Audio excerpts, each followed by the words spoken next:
Bouaké, la capitale du Béquet, on le sait, hein, est une grande ville de Côte d'Ivoire. Et vous l'avez dit, le match se jouait à Abidjan, mais du côté de Bouaké, on l'a suivi avec beaucoup d'intérêt. Et donc, Sogodogo, Kader et Charles Tatou nous font revivre l'ambiance qu'il y a eu à Bouaké. Le match opposant les éléphants de Côte d'Ivoire aux scorpions de la Gambie a suscité peu d'engouement chez les supporters de Bouaké. Raison évoquée, la déception des Fachidem à la CAN 2013 en Afrique du Sud. Dans les quartiers de Bouaké, la rencontre a été vécue sous diverses formes.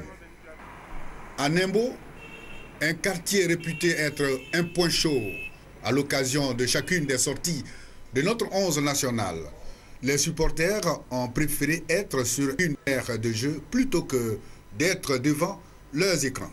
Au quartier Aouniassou, quelques supporters suivent le match avec beaucoup d'intérêt. À la mi-temps, malgré le 0-0, ils restent confiants.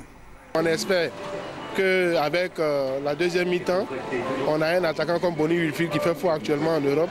On espère qu'on pourra marquer un but pour au moins atténuer la douleur des Ivoiriens.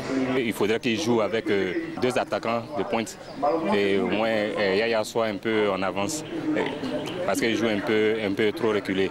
La seconde période a été plus détendue après le but de Boni Wilfried sur penalty pour les supporters regroupés dans un kiosque à café au quartier Air France.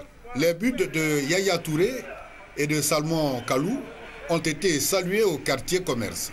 3-0 à la fin du match.